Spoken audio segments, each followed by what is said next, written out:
ये जब हम ध्यान में बैठते हैं, बैठे रहते हैं, बैठते हैं, हमारे पेट में गैस बन जाता है ज्यादा। हाँ, गैस बनता है। खाना खा के बैठते हो? नहीं, खाना खा के नहीं प्रभु जी, मैं वैसे भी बैठूं तो भी बन जाता है मेरे पेट में। खाली पेट तो कम बैठता है, लेकिन अभी नहीं मतलब सीधा सीधा बैठ जाते हो प्रयोग करने के लिए आराम से, मतलब ध्यान में?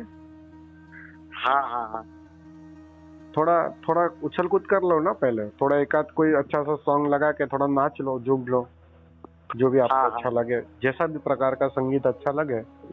एक 10 मिनट थोड़ा झूम लोगे ना तो कोई भी मतलब बैठने में भी जो कभी कभी बेचैनी रहती है ना, वो भी रिलीज हो जाती है, निकल जाती है। फिर मतलब बैठने का मजा ही कुछ और होता है, क्योंकि वो क्या होता है कि जब तक वो जो बेचैनी बनी रहती है या शारीरिक कोई पीड़ा, जैसे अभी आपने बोला गैस बन रहा है या कुछ भी हो रहा है, तो सब एकदम खाली हो जाता है और फिर आप बैठोगे ना तो वो अलग ही बात हो जाती है। अच्छा। तो एक थोड़ा ऐसा नियम रखिए कि जब भी मैं बैठूं आधा घंटा 1 घंटे के लिए ध्यान के लिए, उसके पहले मैं एक 10 मिनट खाली नाच लूंगा, बस थक जाना है, नाच के थोड़ा थकना है, बस बात इतनी है। अच्छा गुरु जी, जैसे ध्यान में बैठने के पहले कुछ जैसे पेय पदार्थ ले ले, जैसे नींबू पानी गर्म करके नमक डाल के, ताकि गैस न बने, तो क्या ठीक है, वो उपचार आप जैसे घरेलू उपचार रहता आप करिए ना, उसमें कोई आपत्ति नहीं है। ध्यान का उससे कोई लेना देना नहीं। अच्छा, शरीर से लेना देना है। ध्यान का देखो, ध्यान तुम्हारे चैतन्य की दशा की बात है, तो उसमें शरीर की बाधा बिल्कुल बाधा नहीं है, इसलिए उसकी चिंता ना लो। अगर आपको लगता है कि गर्म नींबू पानी पीने से मुझे राहत रहती है तो डेफिनेटली लीजिए, कोई चिंता नहीं। चाय पी के अच्छा लगता है, चाय ले लीजिए, जैसा आपका दिल करे कीजिए, कोई प्रॉब्लम नहीं। स्वामी जी, एक थोड़ा मन में प्रश्न है। अब इसी बहाने आपकी आवाज भी मैं सुन रहा हूँ, तो मैं जानना चाहूंगा, क्या हम जैसे शवासन में लेटे हुए भी ध्यान कर सकते हैं? हाँ कर सकते हैं, लेकिन तंद्रा नहीं होनी चाहिए, मतलब ऐसा ना हो विचारों में न खोएं। नहीं वो बात नहीं है। ज्यादातर लोग शवासन में लेटकर इसलिए करते हैं कि उससे गहरी नींद आ जाती है। तो वो अर्थ में नहीं करना है, क्योंकि देखो हाँ, इसलिए फिर बैठना अच्छा है, क्योंकि असली बात है जागना। या तो आप बैठ के जाग सकते हो तो अच्छी बात है, अगर वो नहीं ठीक लगता है आपको लेट कर करना है, लेकिन लेट में एक अवेयरनेस रहनी चाहिए, एक होश रहना चाहिए। नहीं स्वामी जी, मैं इसलिए ये थोड़ा आपसे जानना चाहा कि जैसे बैठ करके ध्यान करते हैं तो उसमें गैस ज्यादा इस तरह से बनता है, तो लेट करके ये गैस वाला प्रॉब्लम नहीं रहता। बाकी ये है चेतना जागृति होश बना रहता है, बस। तो होश बना रहना चाहिए, असली बात वो है। जिस पर्पस से आप कर रहे हो प्रयोग, उसका पर्पस वही है ना कि एक जागरूकता, एक होश बनी रहे। तो वो अगर बना रहता है तो ठीक है, लेट के करो, कोई गलती नहीं है उसमें। मतलब हालांकि लेट के करो तो और भी अच्छा है मेरे हिसाब से, तो क्योंकि लेटने में बॉडी की शिथिलता पूरी तरह आ जाती है, मतलब पूरी तरह आप शिथिल हो जाते हो, असली पर्पस हाँ सर जी, पूरी निश्चिंतता भी बन जाती है। हाँ तो ठीक है ना, कोई प्रॉब्लम नहीं है। लेकिन आपको लगे कि 4 दिन किया और फिर तुरंत 5 मिनट के बाद नींद आ रही है और मैं तंद्रा में चला जा रहा हूँ, निंद्रा में जा रहा हूँ, तो फिर बैठ जाना। फिर मैं कहने का मतलब। अच्छा स्वामी जी, एक ही मैं और जानना चाहूंगा, आप बताने की कृपा करें। स्वामी जी, क्या जैसे हमें बाहर सब दिखाई पड़ता है, जैसे हम बाहर दूर तक देखते हैं, चांद सूरज बहुत कुछ ऐसे दिखाई पड़ता है, हमें देखते हैं, क्या प्रभु जी ध्यान में अंदर भी दिखाई पड़ता है, ऐसे पूरा अंदर भी संसार है? बाहर और भीतर सिर्फ हमारी कल्पना का संसार है। अच्छा, बाहर भी कल्पना है और भीतर भी कल्पना है। अच्छा।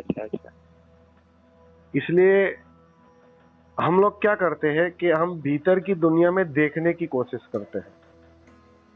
हाँ। तो देखने में मन और नई उलझन में फंस जाता है, मतलब नई उलझन खड़ी कर लेता है। वो कोशिश करते रहता है कि लोगों को प्रकाश दिखता है, मुझे क्यों नहीं दिख रहा है, तो प्रकाश देखने के चक्कर में पड़ जाते हैं, अच्छे अनुभव के चक्कर में पड़ जाते हैं। देखो, ध्यान का मतलब समझ लो। हाँ प्रभु। ध्यान का इतना सरल और साफ अर्थ है कि जहां कर्ता नहीं होता, जहां तुम नहीं होते, और फिर भी सब कुछ अपने से चलता है, वो अवस्था, अच्छा। वो अवस्था चाहिए, वो है ध्यान की अवस्था। वहां समाधान रहता है, वहां कुछ करने की दौड़ नहीं रहती। क्योंकि तुम देखो, ध्यान एक ना करने की दशा है। जी। अब तुम करने की कोशिश में, देखने की कोशिश में इस सब झंझोटे में गिरोगे तो नया जाने अनजाने कर्ता बना लोगे। हाँ प्रभु, हाँ तो है। ये होता है इसमें, मतलब ये हर एक साधक के साथ ये घटना घटती है। स्वामी जी एक मैं एक कहना चाहूंगा, जैसे जो ये कहा गया है कि वासना का जो इतना बड़ा हाइड्रोजन जल रहा है, तो उसकी तुलना में जो हमारा ज्ञान का दीपक अंदर में जो जीव स्वयं ज्ञान स्वरूप है, वो उसकी रोशनी डिम पड़ जाती है। क्या वो रोशनी दिखती भी है? नहीं, ऐसी कोई रोशनी नहीं होती। देखो क्या होता है कि जो अनुभव होता है ना, जिन्होंने भी जाना है, जिन्होंने भी लिखा है, शास्त्र लिखे हैं जी, उन्होंने जो अपना अनुभव जाना है, उन्हें शब्दों में पिरोया है, शब्दों में ढाला है उसे। तुम तक पहुंचाने के लिए उन्हें शब्दों में डालना पड़ता है, और शब्दों की अपनी एक समस्या है, वो यथार्थ को पूरी तरह दिखा नहीं सकता है। जी नहीं। आप समझ रहे? अनुभव वो कुछ और है। अब मुझे भी कुछ अनुभव हुआ है, मैं भी कोशिश कर रहा हूँ आपसे बात करने की, समझाने की कोशिश कर रहा हूँ, लेकिन जो अनुभव है वो एग्जैक्टली मैं आपको नहीं पिरोस सकता हूँ। ये शब्दों की समस्या है। इसीलिए उसको उदाहरण के माध्यम से समझाना पड़ता है। वो प्रकाश की बात की जाती है, दिए की बात की जाती है, सूरज की बात की जाती है। ना कोई सूरज होता है, ना कोई दिया होता है, और ना ही कोई प्रकाश होता है। इस बात को समझ लो। जो तुम्हारा होश बढ़ता है उसी को हमने प्रकाश कहा है। मतलब उतना उजाला बढ़ते जाता है।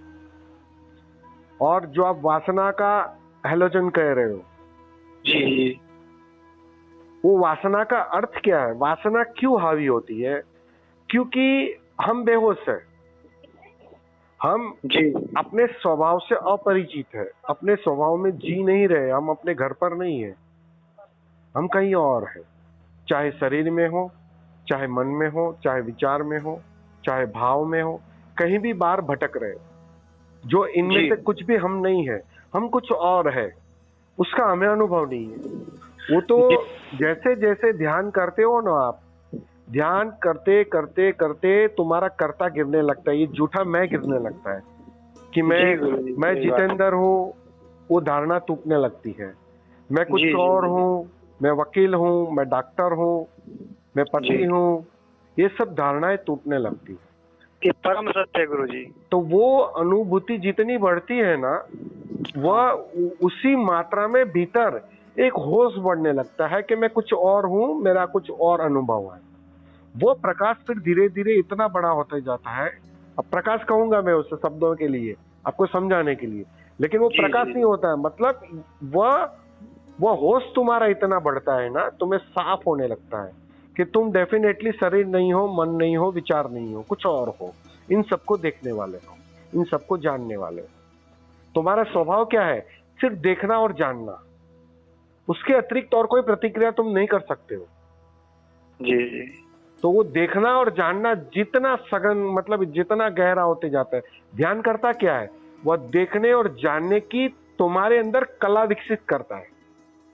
ध्यान के प्रयोग के माध्यम से तुम धीरे धीरे देखने और जानने में माहिर होते जाते हो। जी। स्वभाव के करीब होते जाते हो। तो जितना वो बढ़ता है ना, तो सीधी सी बात है, एक दिन जो वासना का हैलोजन है ना, वो फीका पड़ जाएगा, क्योंकि सामने सूरज निकल आएगा। बात समझ रहे हो? जो आप कह रहे हैं गुरुजी परम सत्य है, ये प्रैक्टिकल है। तो वो अनुभव से होता है, ध्यान के प्रयोग से धीरे धीरे धीरे वही बात बन रही है, पता हो या ना पता हो। ध्यान उस अंधेरे को तोड़ता है, तो वो धीरे धीरे, अभी आप अंधेरे, उजाले, प्रकाश, दिया, ये सब शब्दों में मत उलझना, ये तुम्हें समझाने के लिए दिए जा रहे। बात समझ लो। अब होता क्या है भ्रांति, कि हम प्रकाश देखने के चक्कर में पड़ जाते हैं कि कोई दिया दिख नहीं रहा है अंदर, कोई प्रकाश दिख नहीं रहा है। बात समझ रहे हो? जी जी जी। वो कोई चक्कर में पड़ना मत जी। एक अवेयरनेस होती है, एक होश होता है, तो वो धीरे धीरे बढ़ता है। जैसे जैसे मतलब जितनी मात्रा में कंडीशनिंग टूटती है कि मैं जितेंद्र हूँ, वो कंडीशनिंग है, एक धारणा है, वो टूटती है धीरे धीरे धीरे। वो सब कंडीशनिंग जैसे जैसे टूटती है, उतनी मात्रा में भीतर होश का दिया जलने लगता है। वो परिणाम होता है। बस वो एक दिन इतना जल जाता है, इतना जल जाता है कि सूरज भी फीका पड़ जाता है। वो अवस्था आती है। वो कहने का तात्पर्य है उसका। प्रभु जी, एक चीज मैं और जानना चाहूंगा, और ये कि गुरु जी, ये बुद्धत्व को प्राप्त हो जाना, बुद्धत्व क्या है, थोड़ा बता दीजिए गुरु। देखो, पहली बात तो बुद्धत्व प्राप्त नहीं करना है, बुद्धत्व तुम्हारी दशा है। हाँ, बुद्धत्व तुम्हारा स्वभाव है। बुद्धत्व तुमने एक पल खोया नहीं है, ये मैं दावे से कह सकता हूँ, अनुभव से कह रहा हूँ कि एक पल तुमने खोया नहीं है। अब हो क्या रहा है कि तुम उस स्वभाव, जो अपना बुद्धत्व का स्वभाव है, आनंद का अपना स्वभाव है, उससे काफी दूर निकल आए हो। अब वो जो दूर निकल आए हो स्वामी जी, लेकिन दूर कैसे निकल आए हम? बस एक झूठी कंडीशनिंग के कारण तुमने अपने को जितेंद्र मान लिया। अब जितेंद्र मान लिया तो जितेंद्र के कारण काफी कंडीशनिंग चेतन में गहरे बैठ गई। अब जितेंद्र को कोई गाली देता है तो तुम्हें पीड़ा होती है। हाँ सर। जितेंद्र को कोई अच्छी बात करता है तो जितेंद्र फूल जाता है। हाँ। तो ये जो कंडीशनिंग के साथ तुम एसोसिएट हो गए हो, मतलब आपने जितेंद्र के शरीर को ही जितेंद्र मान लिया है। समझ रहे हो? सारी चीजें मान्यता की ही भूल है, बस और कुछ नहीं। आपने अपने को बुद्ध छोड़ के कुछ और मान लिया है। आपने अपने आप को परमात्मा छोड़ के कुछ और मान लिया है। बस ये एक गलती है। गलती कहो या भ्रांति कहो, जो समझना है समझो, लेकिन यही एक भ्रांति है कि तुम कुछ और मान रहे हो अपने को, और आप रत्ती भर परमात्मा से कम नहीं हो, रत्ती भर बुद्ध से कम नहीं हो। बस ये क्या होता है कि जैसे जैसे ध्यान करते हो तुम, जैसे जैसे प्रयोग में गहरे उतरते हो, स्वाद लगता है, अपना खोने का स्वाद लगता है, उतनी मात्रा में ये जो झूठी कंडीशनिंग थी ना जितेंद्र की, ये वो सब टूट जाती।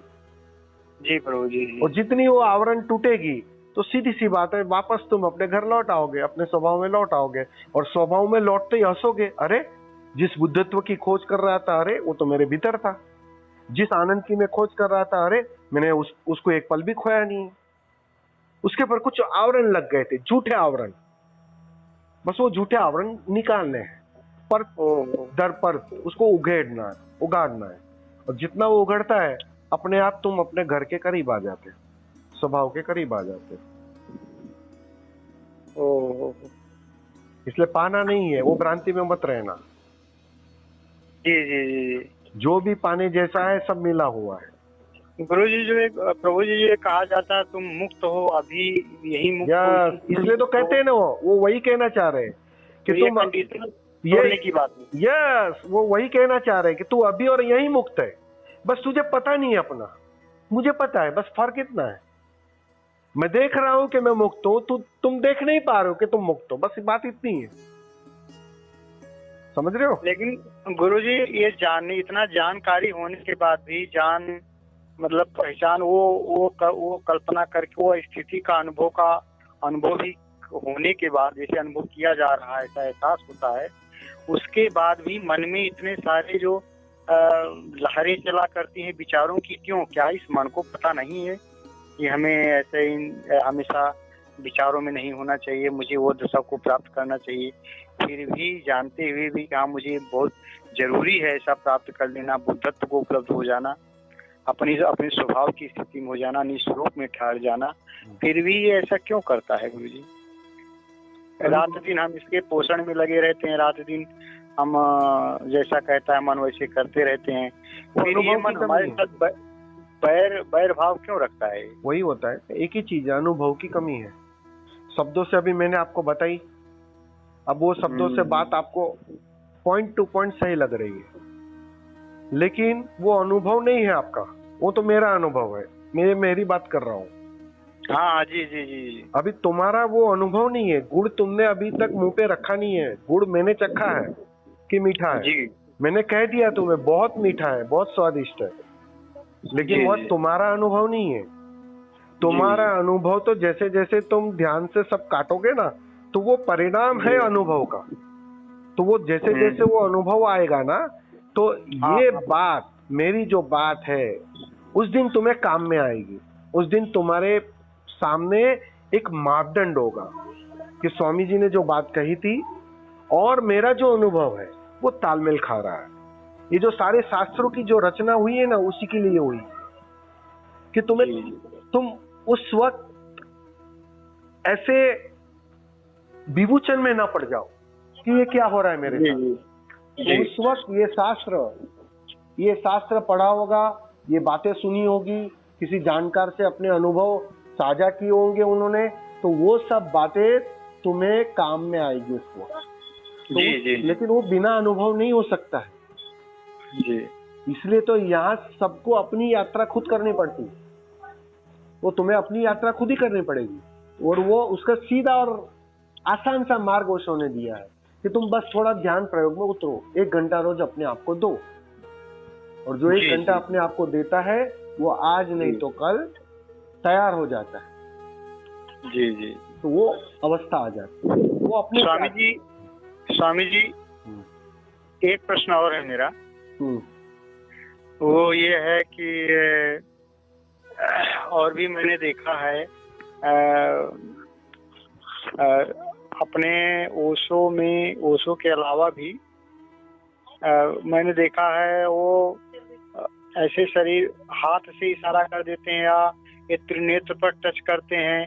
ये जो स्वामी जी जो मतलब विक्षिप्त हो जाते हैं ऐसा तो ये थोड़ा बताने की कृपा करें, ये क्या है कि कोई ऊर्जा ट्रांसफर हो जाती है ये? और भी मैंने फेस यूट्यूब पर भी देखा है कि वो ऐसे टचिंग करते हैं, वो तुरंत ही वो गिर के नाचने लगते हैं, गिर छटपटाने लगते हैं एकदम वो बहुत सारे लोग रहते हैं, उनको बस ऐसे जरा से टचिंग करते हैं, ऐसे चालू हो जाते हैं वो, अर्थात एक तरह से शक्तिपात जैसा। तो स्वामी जी ये क्या है, ये थोड़ा निवारण कर दीजिए आप। ये जब कोई व्यक्ति बांसुरी हो जाता है, बात की पोंगरी हो जाता है जी जी जी जी, तब अस्तित्व उसके माध्यम से बहता है, परमात्मा उसके माध्यम से बहता है। वो व्यक्ति करता है ऐसा नहीं होता है, स्वामी जी बांसुरी होता है। स्वामी जी वो ये बांसुरी हो जाना क्या, ये जैसे कि हम ध्यान में बैठे हैं और करते करते करते विचार एक समय आता है कि हम विचारों में नहीं, पूरा होश जगा हुआ है और एकदम पूरा चेतना बनी हुई है, हमारे सामने कोई विचार नहीं, बस एकदम ठहरे हुए हैं, एकदम स्थिरता, ऐसे पूरा जागृति बनी हुई है, क्या ऐसा हो जाना ही बांसुरी हो जाना है? नहीं, बांसुरी हो जाने का सीधा सा मतलब है तुम बीच से हट गए, अहंकार समाप्त हो गया। अहंकार गया कि तुम बांसुरी हो गए, अस्तित्व के हिस्से हो गए। अब तक मैं अपने को कुछ और मान रखा था, उसकी वजह से बांसुरी नहीं हो पा रहा था, मैं अपने सुर बजा रहा था। अब मैंने अपने सुर बजाने बंद कर दिए, बात की पोंगरी हो गया, अब उसके सुर बज रहे हैं, बस बात इतनी हो जाती। और जब कोई वह माहिरता पा लेता है, मतलब अहंकार शून्यता को उपलब्ध हो जाता है, तो अस्तित्व उससे काम लेता है। अब जब तुम्हें बहुत कुछ ऊर्जा की रिक्वायरमेंट रहती है, जरूरत रहती है, तो अस्तित्व उसे माध्यम की तरह उपयोग में लाता है और बहुत कुछ उसके माध्यम से बहता है। तो वो जो अतिरिक्त ऊर्जा है ना, तुम्हारे काफी पुराने कर्मों को काटने के लिए होती है, कंडीशनिंग को काटने के लिए। क्योंकि क्या है कि वो जो है ना परमात्मा, वो करुणा से भरा है। वो चाहता है कि तुम उसके जैसे हो जाओ, फिर से बात की पोंगरी हो जाओ, फिर से खाली हो जाओ। तो वो उसके लिए तुम्हें सहायता करता है। किसी भी माध्यम से, किसी का भी माध्यम की तरह उपयोग कर, परमात्मा अपने को ही बहाता है। वो जो अतिरिक्त ऊर्जा है वो तुम्हारी आगे की यात्रा में काम आती है। मतलब वो आगे की यात्रा में जो रुकावटें होती है, जो ब्लॉकेजेस होते हैं, वो क्लियर होते हैं। उससे तुम्हारी यात्रा मतलब एक शीघ्रता से एक बहाव में आ जाती है। तो वो बहाव तुम्हारे आध्यात्मिकता के लिए बहुत काम का होता है। और वो भी चाहता ही है कि तुम मिटो, अहंकार के तल पर मिटो। उसके लिए वो पूरी सहायता करता है। तो वो उसी का खेल होता है। वो ठीक है, उसमें अभी वो तो तुम संन्यास लिया है तो आपने? प्रभु जी संन्यास तो नहीं लिया है, मैं गृहस्थ हूँ। नहीं वो ठीक है, गृहस्थ रह के भी संन्यास होता है। जी अभी तो नहीं लिया है।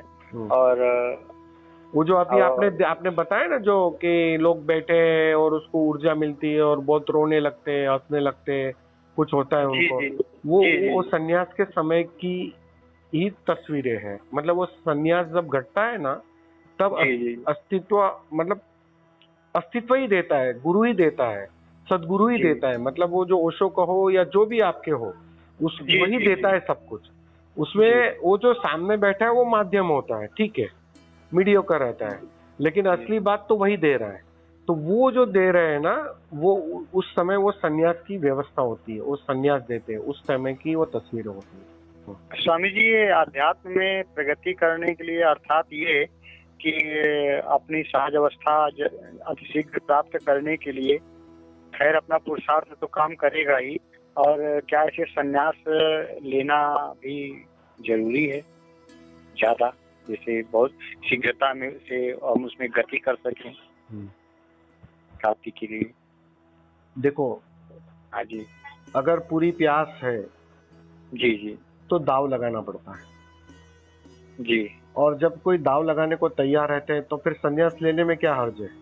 और संन्यास में है क्या, समझो बात। सिर्फ माला दी जाती है और आपका नाम बदली होता है। जी। पर्पस क्या है उसका कि संन्यास उस अस्तित्व के प्रति तुम्हारा एक निवेदन है कि हे परमात्मा, मैं तैयार हूँ मिटने के लिए। जी। मैं अहंकार के तल पर अपने को खोने के लिए राजी हूँ। ये संदेश पहुंचता है उस तक संन्यास के माध्यम से। इसलिए आपने देखा, कौन सी भी प्रथा हो जी, कोई भी समाज हो, वहां संन्यास की व्यवस्था है जी। क्यों?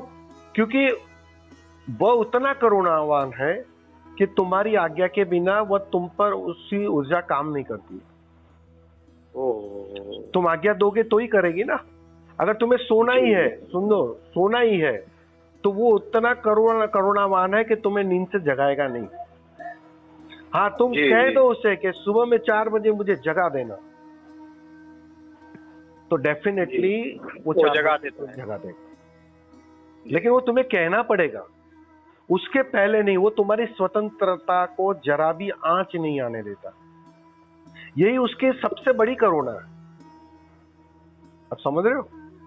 जी। वो तुम पर कोई हावी नहीं हो जाएगा कि भाई मुझे, मेरे अंदर करुणा है तो मैं तुम्हारा कल्याण कर दूं, तुम्हें ठीक कर दूं और तुम्हारे स्वतंत्रता को भी आंच पहुंचा दूं।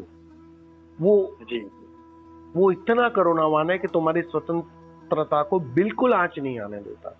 इसलिए वो क्या कहता है कि तुम संन्यास लेते हो, माला ग्रहण करते हो और तैयार होते हो रोज 1 घंटा ध्यान के लिए, तो मैं एक बात समझ लूंगा कि तुम तैयार हो मिटने के लिए जी।